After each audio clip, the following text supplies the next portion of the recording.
Assalamualaikum warahmatullahi wabarakatuh. Bismillahirrahmanirrahim.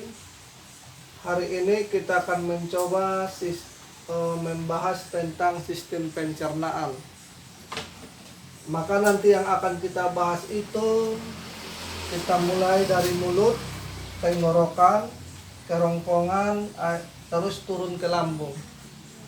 Dari lambung nanti turun ke usus kecil pangkal, usus kecil tengah, dan usus kecil ujung.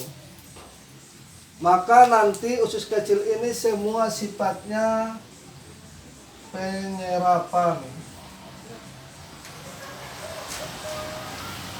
Maka kalau usus kecil itu sifatnya penyerapan, maka usus kecil itu membutuhkan pembuluh darah yang banyak, ya. Di sini berarti pembuluh darah yang banyak.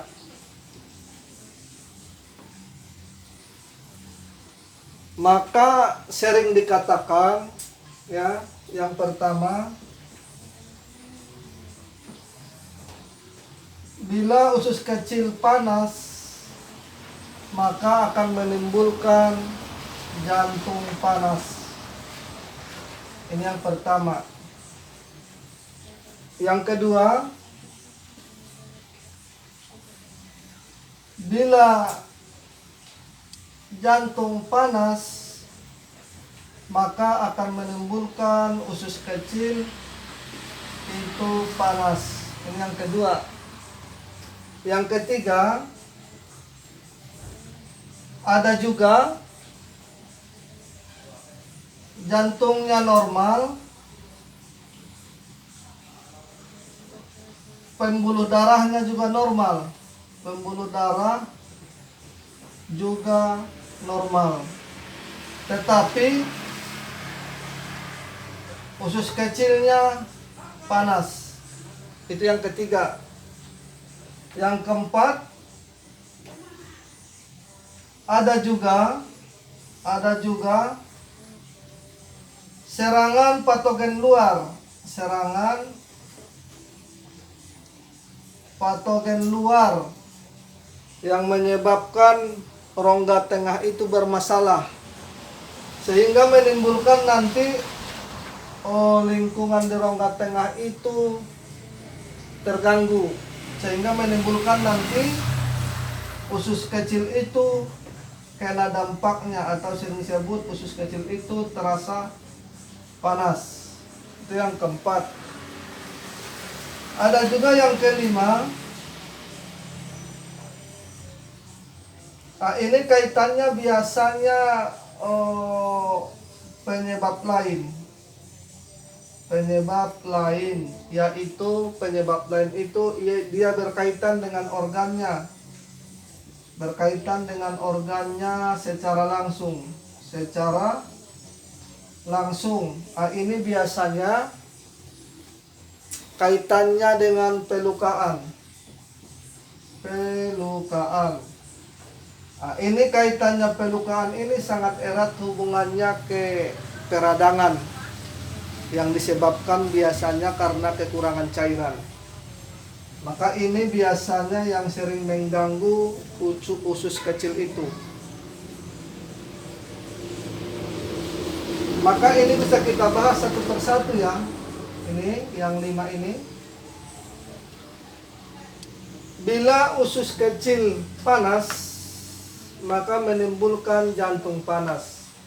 Itu artinya bila usus kecil itu panas karena di dalam usus kecil itu banyak pembuluh darah, maka usus kecil itu akan mengedarkan darah yang panas ke jantung. Kalau usus kecil itu mengedarkan darah yang panas ke jantung, karena di usus kecil itu sumbernya, usus kecil itu juga akan terasa panas. Maka itu sering dikatakan panas usus kecil, panasnya usus kecil merambat ke jantung. Yang pertama, ya. Yang kedua, bila jantung panas maka menimbulkan usus kecil panas. Karena di dalam jantung itu banyak darah yang panas, maka otomatis di usus kecil itu juga panas, karena usus kecil itu yang memproduksi.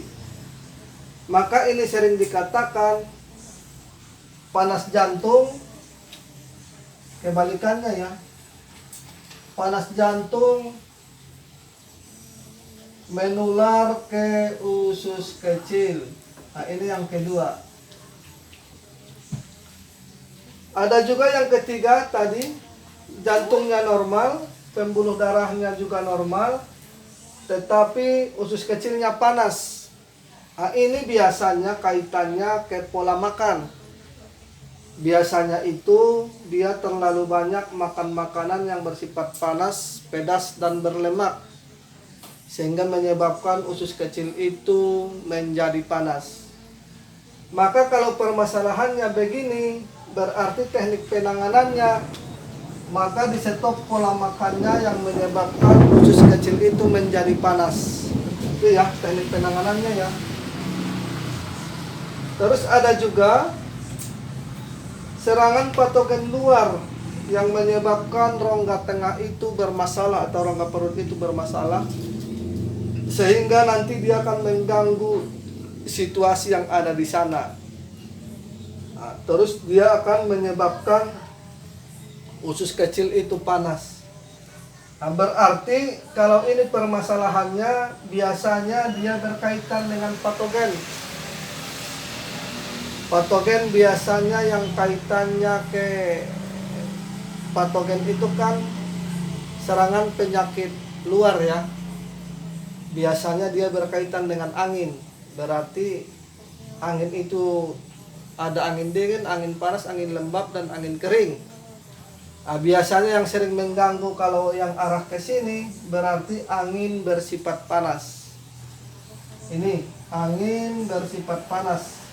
Maka teknik penanganannya, maka anginnya diusir, sehingga nanti usus kecil itu juga bisa normal. Terus ada juga penyebab lain yang menyebabkan usus kecil itu terganggu, seperti pelukaan atau peradangan. Nah, biasanya ini disebabkan karena kekurangan cairan ya, yang menyebabkan usus kecil itu terluka. Maka kalau yang ini teknik penanganannya, maka organnya diselesaikan dulu. Organnya yang diobati ya.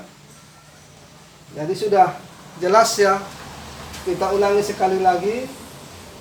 Bila usus kecil panas, maka menimbulkan jantung panas. Nah, itu sering disebut panas jantung, panas usus kecil merambat ke jantung. Bila jantung panas, maka menyebabkan usus kecil panas. Nah, itu juga sering disebut itu. Oh, panasnya jantung menular ke usus kecil. Ada juga jantungnya normal, pembuluh darahnya juga normal, tetapi usus kecilnya panas. Nah, ini berkaitan dengan pola makan. Ada juga yang keempat ini, serangan patogen luar yang menyebabkan rongga tengah itu terganggu, sehingga suasana di lingkungan situ akan terganggu. Maka ini tekniknya patogen, berarti patogen itu harus diusir. Berarti kalau yang ini satu lagi penyebab penyakit lain yang menyebabkan organ usus kecil terganggu, berarti ini kaitannya dengan pelukaan. Pelukaan itu nanti kaitannya ke kekurangan cairan, sehingga usus itu terganggu ya. Nah, ini nanti yang ada kaitannya ke usus kecil yang berkaitan dengan penyerapan. Jadi begitu ya. Jadi cukup sampai di sini dulu pembahasan kita tentang usus kecil yang berkaitan dengan penyerapan. Insya Allah besok atau lusa kita akan masuk ke usus besar. Usus besar itu nanti yang kaitannya ke pembuangan ya, bukan kaitannya ke pencernaan, kaitannya ke pembuangan. Jadi wabillahi taufiq wal hidayah. Assalamualaikum warahmatullahi wabarakatuh.